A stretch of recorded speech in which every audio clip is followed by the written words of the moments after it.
welcome to Synchronicity. Oh my God, I got a new mic and it sounds fucking good. You're probably going to pick up some ambient noise, but whatever. Holy shit. I just think this episode is going to be me doing bong rips into this mic. So get ready for that. It's a joint. How about some, what is it? ASMR? ASMR? Let's do that. I'm going to start doing that on YouTube. Oh, by the way, every Monday at 8:30 p.m. Eastern, I will be on YouTube doing the week's collective tarot reading. So we did this past Monday, and that will continue every Monday that I can do that for. If I'm traveling, I don't know, I'll figure out another thing. This episode, holy shit. All right. I've been bouncing around a lot of different ideas over the past, I'd say like 3-4 days, but especially the past week. We have Mercury still in Scorpio. Venus and Mercury, Hermes and Aphrodite just gave each other a nice little kiss, a nice little conjunct kiss the other day. And then they parted ways. So we have love and discipline parting ways. Not that they're not forever linked and important, but I've been thinking when I've been on this exercise bike, because Duncan, like I said, recommended this David Goggins book. Holy shit. This has been a real mind bender for so many reasons.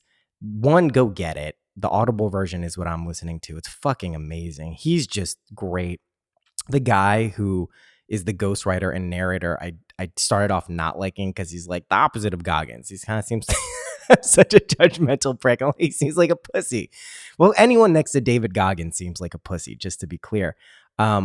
But I didn't like his voice at first, and then I'm like, nah, I like this dude too. He's fucking cool, and he's asking the right questions. It's really well produced. It's great. Get it. But Goggins, the book is called Can't Hurt Me, which rubs one who doesn't look beneath the surface the wrong way, right? Can't hurt me implies, oh, you're so tough, you can't fucking hurt me. No, but what Goggins is realizing through all of this is that extreme vulnerability leads to invulnerability, and that by continuously pushing himself past the limits of what he perceived to be, his mind perceived to be the threshold, the end, he keeps crushing it physically.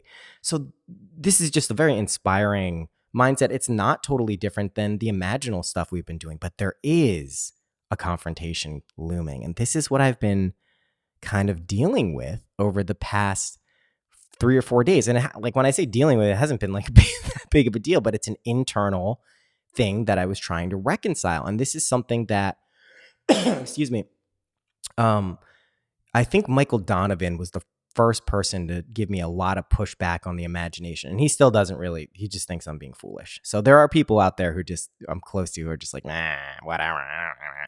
But I mean, listen, that is not a deterrent. And if you have people in your life who are pushing back on this, maybe don't blab about it, or recognize that that's your doubt being reflected back at you through them. So if you know how to deal with that, and you know that like, nah, I have faith, I have confidence, I know exactly what this shit is, you're good. And they'll eventually come around and see it because you'll be a living example of it. But anyway, this idea of just imagining the end and then it happens rubs some people the wrong way, because they think it implies a lack of effort or hard work. The Malcolm Gladwell 10,000 hours, and this is going to run right into 6D, the collaborative 3 of Cups, dimensional consciousness.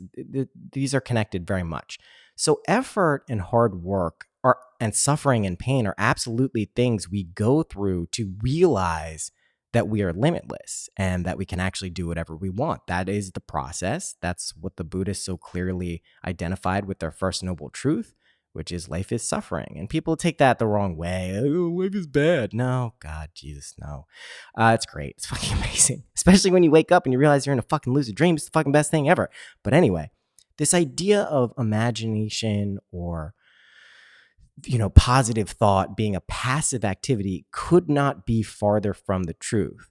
First of all, to loosen your mind to be able to believe that imagination actually creates reality and witness it as the truth is, I don't know. I'd love to talk to David Goggins about this, but I think the things that pushed him there physically, the actual process of expanding his mind and recognizing there were no limitations, that was probably harder for him. And he talks about this a lot, that the physical pain was kind of the thing that was the springboard that showed him that his mind was really running the show. And he's got a lot of different awesome ways of breaking it down. I won't ruin the book for you, but I want to be clear. If you can get to the point, let's say you're like 500 pounds and you want to be, I don't know, 175 pounds.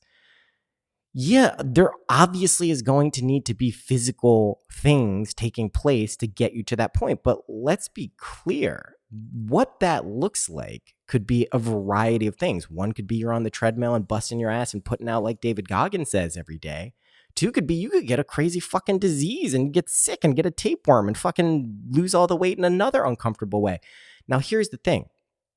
You don't have to be uncomfortable unless you have set that out as your path. And we always have the ability to change the path. Let me tell you what David Goggins realized. Let me tell you what I'm realizing when I started jogging like a maniac every morning early, before I even knew about David Goggins. Now when I'm on the exercise bike doing fucking 20, 30 miles a day, you get it to where it feels good. You get it to where the suffering, that pain, quote unquote, feels good. You get it to the point where the fears, when you find them, you move right towards them immediately and you don't even think. Because you want it, you crave it. So it alchemizes it. Alexis gives me so much shit for saying the word alchemizes and alchemical, whatever. You transmute it into the thing you want it to be. Hi, Alexis. You transmute it into liking the thing you no longer liked. You do the same process when you find a difficult person. So they're just whatever. They're being dicks. They're just doing shitty things. You do not meet that energy in the same way. You do not resist and say, I don't like this. Oh man, like imagine how great it's going to be when that person totally figures it out and like realizes unconditional love is the path and unconditional acceptance and helping people and helping themselves. It's going to be so great for them because they've got a ways to go. So that's just going to be all that more satisfying.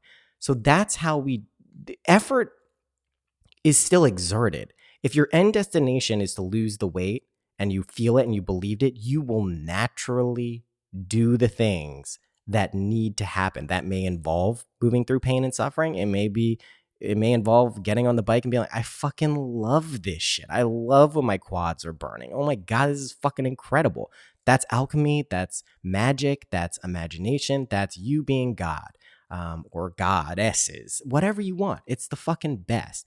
So now I want to talk about something I've also been noticing related to 6D consciousness. So let's do a little breakdown of 5D consciousness, because most people tuned in at this point will know what I'm talking about. I pull this directly from Jessa's explanation of it on this podcast, but also knowing that these dimensions of consciousness, these layers of consciousness are also, people have spoken about these for at least a few decades, probably more. 5D is unconditional love. It is the water. It is the feeling and intuition of knowing and believing and just, again, feeling. That's what 5D is. And when you feel the feeling of unconditional love and unconditional acceptance, first you live there for a long time. Then if you're like me, you're like, oh shit, I got to share this with everyone. Then you blab about it to everyone. Everyone's like, what the fuck is the matter with you? And I'm not talking about now. Now I can eloquently elucidate the points of unconditional love and unconditional acceptance. But before, I couldn't. I was just blabbing it out like a fucking Looney Tune, and that's the results that I got. But now I can speak about it because it's real. I hold space there. I don't even need to speak about it. When people get around me, they feel it. Even when I'm fucking driving them nuts, they know it's there, which is probably drives them nuts even more. My poor family. Jesus. But that's 5D. We're not there yet in terms of stability, as best as I can perceive out there. I mean, I imagine we are, but I can clearly discern that there are some people still suffering and not recognizing that imagination creates reality and that everything is fine and everything is better than fine. It's fucking amazing, because we look out in the world and we see shitty stuff and we're like, oh no, it's definitely not fine. And on one level, true. On another level, not true. And the point of this too is, and we'll get to this when we get to 6D, is we are going to alleviate suffering first within ourselves, then naturally extend that out. And that looks like in a variety of different things. It looks like us casting healing spells internally with no one knowing on the people we care about and situations in the world. It looks like us creating actual organizations and having fundraisers and drivers and creating community events and bringing people together in living situations that are communal. All of these things are happening. Facts, like facts, observable facts that I know are happening in my life around me with other people. So that's happening. But 60, it seems like it'd be so, like, everything is a jump up and there are the pitfalls and challenges for all upgrades, right? You ever upgrade fucking Apple thing? Like, for instance, Apple wants me to upgrade to the newest, whatever it's called. What are they calling the new one? I don't know, but I cannot install it. I think it's Catalina. Because if I install it, it's going to fucking it's not compatible with my universal audio interface, and all my shit will be offline until they figure that out. UAD from their end. And it's like, okay, do not update. Do not update. Fucking don't update. Sometimes you need to wait until you're ready to update. When UAD comes back and it's like, hey, Universal Audio says, this shit is trippy names, by the way. Universal Audio says you can upgrade to Catalina. I'll fucking do it. So when we're upgrading to 60, and I'm months, maybe years ahead at this point. Not me personally, but I'm talking about stuff that is not going to be like a just accepted base level reality. I think months for a lot of creative people. But anyway, here's what happens. We immediately have access to ultimate collaboration. People who understand this and live in 60 collaborate quickly, efficiently, effortlessly, and things just seem kind of like magic all the time. And I'm sure you've experienced flashes of this, little Kencho moments of 60. But this is going to be a stabilized reality. Really powerful harmonic relationships will emerge from this in all of the arts, business, just wellness, the earth. Like, it's going to be fucking incredible. And it is incredible. But we talked about challenges. Let's say you're someone who has been plowing away let's talk about another facet, actually, of 60. Something else we have access to in this collaboration, in this 3 of Cups. I keep saying 3 of Cups from the tarot. We are going to have the ability to quickly appropriate skills, talents, emotions, and knowledge and wisdom from anyone we collaborate with. And sometimes even from people who aren't collaborating with us on this plane. So we can observe someone and then immediately be like really good at the thing they're good at. Now, that's amazing. It's actually the best thing. And as someone who does this and freely offers it to other people, it really few things feel as good as it. But if you're the type of person who has put in tremendous amount of time and effort to learn your discipline and your craft, or maybe you research heavily, maybe you knew all this stuff and you put in the hours, and you had to because we were living in a different world.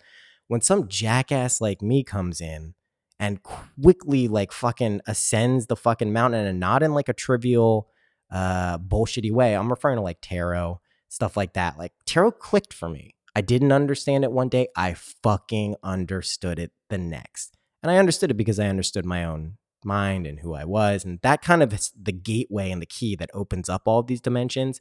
But you can go in order too. You can go right up to unity consciousness and then funnel right back down. Or you can just scale it with the forgetfulness amnesia, which is fun too. So if you're doing that, don't feel bad. It's fucking great. But like, I learn things very quickly. It's just when I put my mind to something, you do too, just to be clear. It's not just me. My Mercury, yes, it's on my fucking midheaven point in Leo, but everyone has the capacity to do this. This is what David Goggins is saying too. He's like, anyone can do it. In fact, many ways, the physical limitations he had were harder for him to do than most people. So maybe easier, but this is a very important point. 6D is the realization and the knowledge that no one is higher or lower than. We're all on the same level. That's really important because, you can see a very successful person either in manifestation or selecting their reality or money or love or career or whatever. And a lot of those people are just, stuck in their own rabbit hole and they're not really sure of what's going on. That's fine. But there are people who are very aware of this type of consciousness and can come off sometimes as like braggadocious or like, look how great I am. And like, we hear this a lot in like hip hop. Like, you just listen to hip hop songs, they're just like, I'm the fucking best. And if you don't understand or you have a negative self-image, that's going to feel like, what the fuck is the matter with these guys? But really, it's just feeling yourself. And 6D is feeling yourself pretty fucking hard. And it's nice, but again, if you've put in these hours, especially like into arenas that haven't been as appreciated. I'm thinking specifically of the mystic and divine arts. So things like astrology and tarot and energetics and Reiki and sound baths and ayahuasca and all of these things. And you've been, let's say you're like original OG on this shit. You've been doing this before it was popular, when there was no money in it, when there was nothing going on, when whatever. You may feel some kind of way when a bunch of like young upstarts, or not even young upstarts, older upstarts, any upstart, any age bracket starts coming in and nailing this shit like from jump. So there's two ways to react to that if you're not in 60 already and someone's already using 60 on you, which I do. I'm sorry. I'm not even apologizing for it. It's fucking amazing. If someone is doing this, you have two ways to react. You can get angry and defensive and cling to what you think is yours, which it never is. Like whatever you learned, even if it took you a long time, like it was never yours. Like, well, let me be clear here. It was actually always yours because you never actually learn or gain anything, period. You just remember and unpeel or uncover layers of yourself until you reveal who you actually are. So in that sense, you really have nothing to lose and you don't have to worry. In another sense, in the dualistic sense of where we are, if you've built up your skill set, if you've read, you've studied, you've gone through the direct experience even, you may be, very attached to that identity and the work that you've put in, your skill level or talent because of that. And you can react negatively and be like, "Fuck these people! They don't know what they're talking about. I know what I'm talking about. I've put in the hours, my friend." I don't know why I made him a dick English guy, but that's who he is apparently.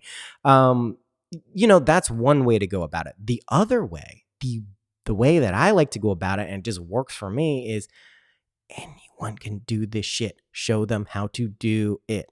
That's what I'm doing with the imagination stuff. I'm doing tutorials soon over on YouTube with Ableton and making music and breaking it down and showing it doesn't matter how fancy your gear is and how great all your shit is. And we went to the best this school and mixing blah, blah, blah. Yeah, that helps if that's what it is. But I went to school with so many talented people who were probably the best musicians you will ever come across in your life. And not a lot of them pursued and achieved the goals and desires. So what happened there? Well, the world pushed back, man. World fucking pushed back. So you do have to have that Goggins mindset of, I got this shit. This is all me. But you also need to have the Goddard mindset that you imagine the destination and it just naturally unfolds and you accept it.